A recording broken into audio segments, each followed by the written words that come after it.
حضور نے ارشاد فرمایا ان الرسالۃ والنبوۃ قد انقطعت، رسالت اور نبوت اب ختم ہو گئیں، فلا رسول بعدی ولا نبی بعدی، میرے بعد کوئی رسول بھی نہیں آئے گا، میرے بعد کوئی نبی بھی نہیں آئے گا۔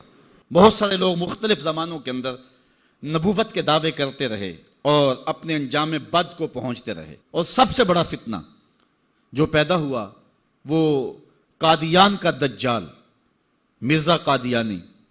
پہلے تو اس نے یہ کہا کہ حضور علیہ السلام کے بعد نبوت کا اجرا ممکن نہیں ہے، اور اپنی ایک کتاب حمامۃ البشریٰ کے اندر اس نے کہا رب رحیم شان والے نے ہمارے نبی کا نام خاتم الانبیاء بغیر کسی استثناء کے رکھا ہے، اور ہمارے نبی نے لا نبی بعدی کے بیان سے اس کی تشریح کر دی ہے، جو طالب علموں کے لیے بالکل واضح ہے۔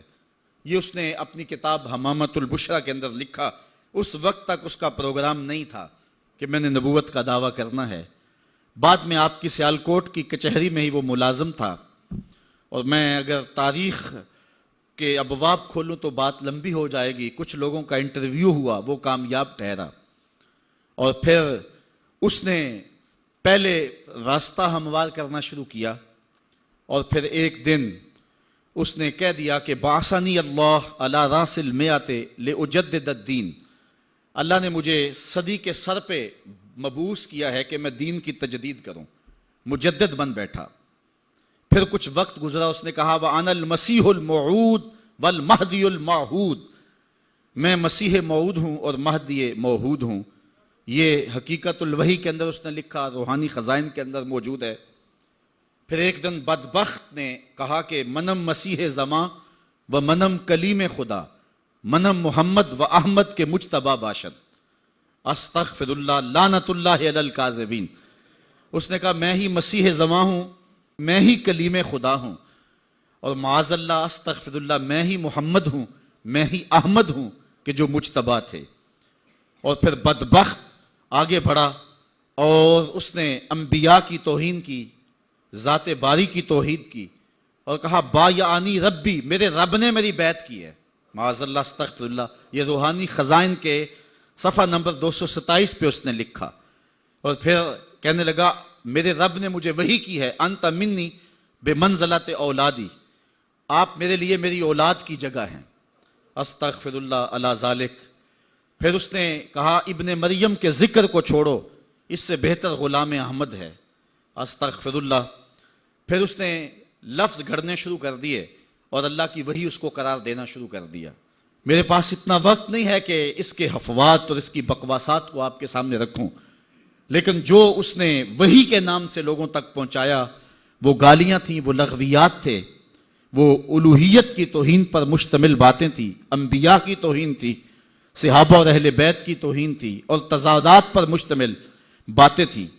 اور کیوں نہ ہو کہ یہ شخص ازلی بدبخت تھا، اور پھر اس نے یہاں تک کہا کہ جو میری بات کو نہیں مانتے اور مجھے تسلیم نہیں کرتے وہ جنگلوں کے سور اور کنجریوں کی اولاد ہیں، استغفر اللہ علی ذالک۔ اور مسلمانوں کو اپنی حمایت اور اپنی اطاعت کے لیے اس نے ابھارا۔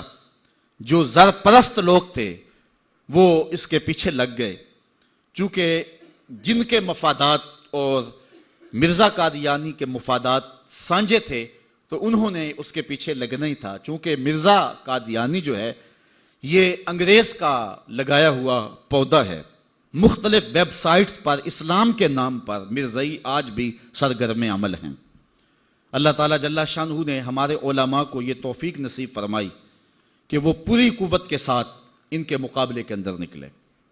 پیر سید جماعت علی شاہ رحمۃ اللہ تعالی علیہ، آپ نے فرمایا ان قریب ذلیل ہو کے مرے گا۔ پھر جہاں مرا آپ کو پتہ ہے، گندگی میں لتھڑا ہوا تھا، تڑپتا ہوا مرا۔ اللہ تعالیٰ جل شانہ نے علماء کو طاقت دی، انہوں نے ناطقہ بند کر کے رکھ دیا۔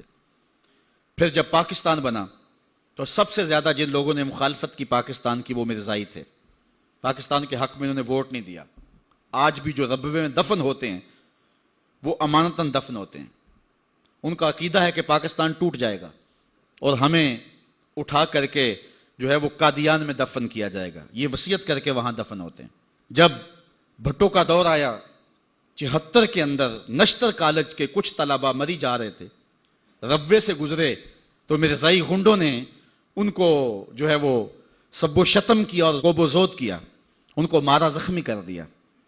تو تحریک پھر دوسری بار جو ہے وہ مرزائیت کے خلاف اٹھ کھڑی ہوئی، جو کراچی سے خیبر تک پورے بانکپن کے ساتھ چلی۔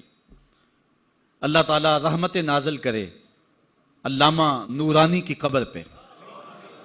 انہوں نے علماء کے دستخط کے ساتھ جو ہے وہ اسمبلی کے اندر درخواست جمع کروائی مرزائیوں کو اقلیت قرار دینے کے لیے، قرارداد پیش کی، اور پھر کیا ہوا، 3 مہینے کی مسلسل محنت۔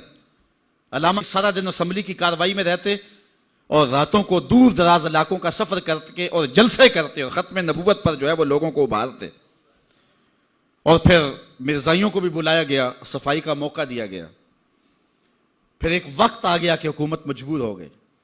مسٹر بھٹو علامہ نورانی سے کہنے لگے، نورانی صاحب یہ تو مدارس کے دارالافتاء کا مسئلہ ہے جو آپ اسمبلی میں لے آئے، یہ تو علماء کا کام ہے کہ کون کافر ہے اور کون مومن ہے، تو آپ اس کو اسمبلی کے فلور پہ لے آئے ہیں تو اس کو مدارس میں حل کرنا چاہیے تھا۔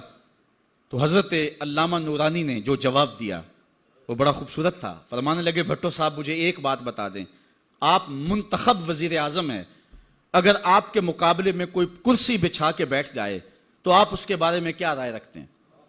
تو بھٹو کہنے لگا، یا وہ باغی ہے یا وہ پاگل ہے۔